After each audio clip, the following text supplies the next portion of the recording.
welcome to Marina's Diary. Hi, my name is Marina or Mina, however you wish to call me. In my channel, we do reviews, and especially book reviews. I love to read, and I love to share my experiences with some of the books that I buy that are not actually very common. Not many people have read about it, and I love to give them a shout out, if obviously with my honest opinion about the book.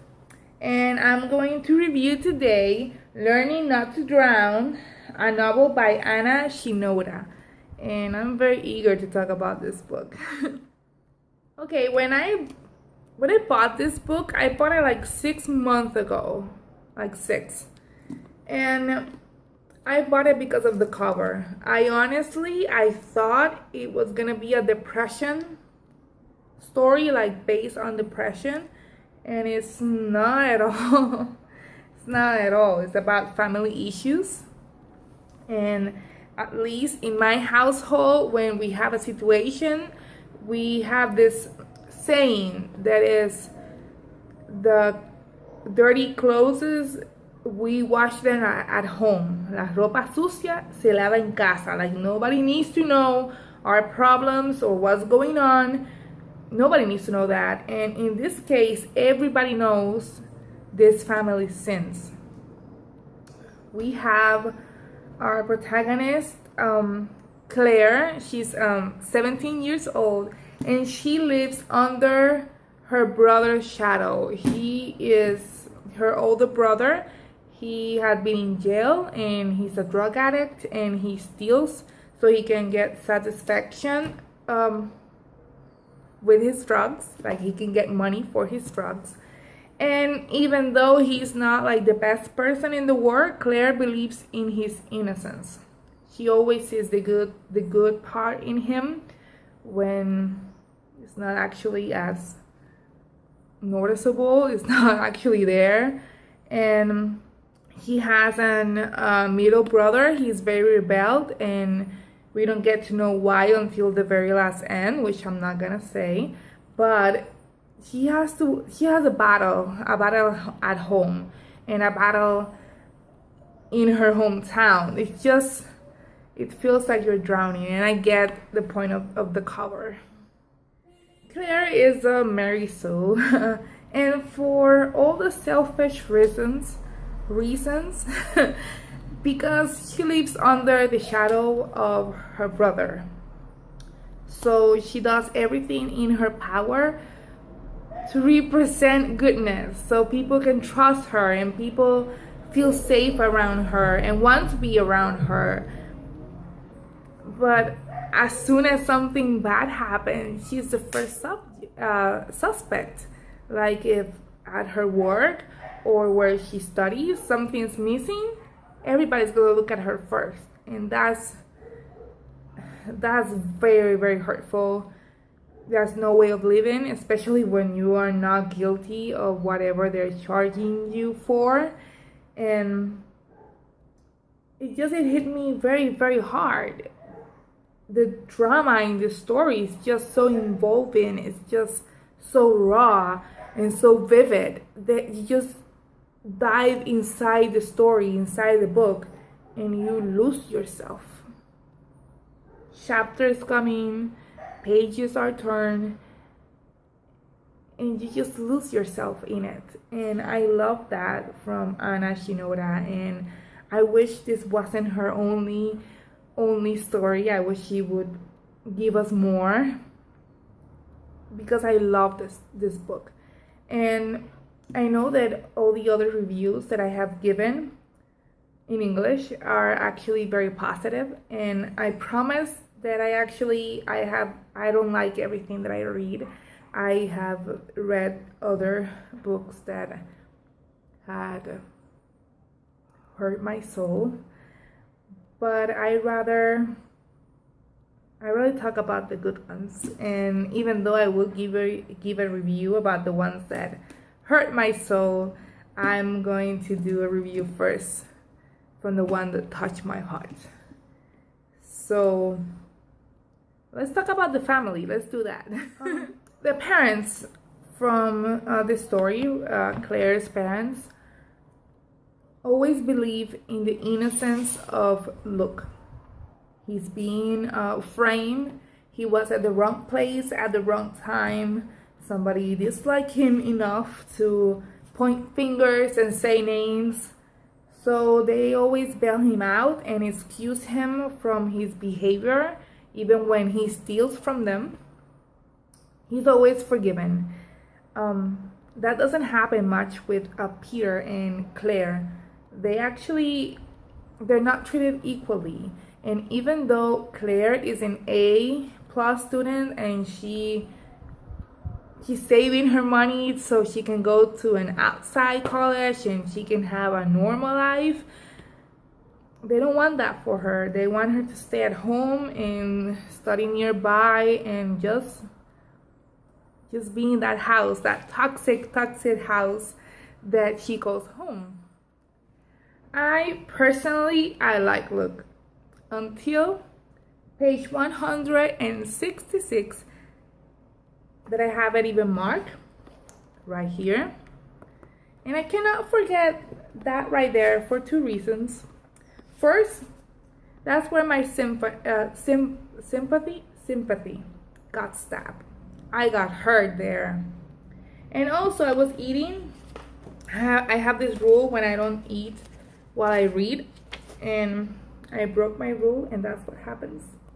I stand my precious. I'm so sorry. But yeah, I destroyed my copy while I got stabbed. That's very bad. When you read the book, you get to see some memories from Claire and her brother, and you get also to see what's happening right now.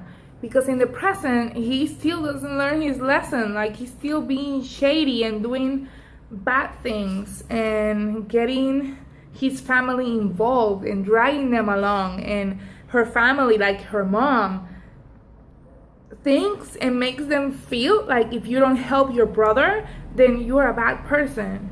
And that's not correct. That's not correct at all. And I got furious with the mom and with other things that I don't feel like I should tell, because then I got surprised. So I'm just gonna share with you that the drama in this book is real. And the way the author tells us the story is very addictive, and you just lose yourself in every chapter. And I really love that. Really do love that. And I hope that you give it a try, man. Like, I'm so sure that you will not regret it. I'm very sure you won't, unless your thing is not everyday drama. Then I do understand that. But if you like to read from every genre, then I recommend Learning Not to Drown.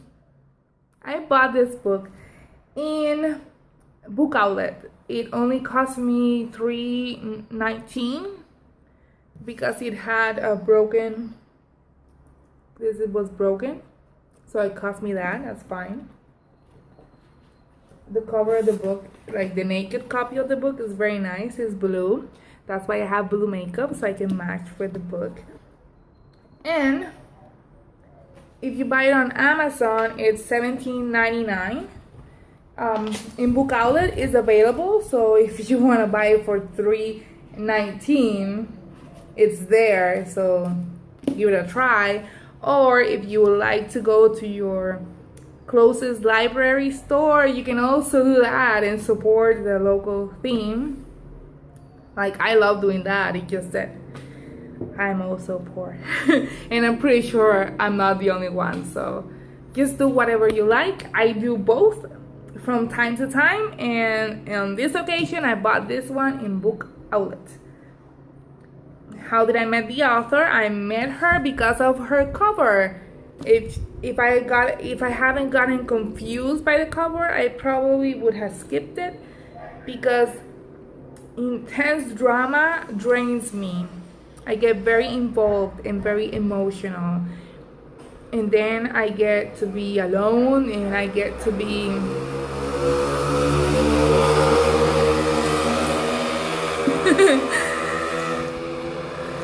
I get to be alone, and I get to be all emo, and I get to be all lonely with no reason, because I drag my feelings from each book for a week.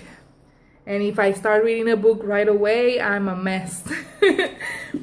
But yeah, and I'm really hurt that Anna only has one book. Like, girl, please, if you ever see this video, write something else. Like, whenever you can, I'll wait. Okay, Learning Not to Drown. It has 352 pages.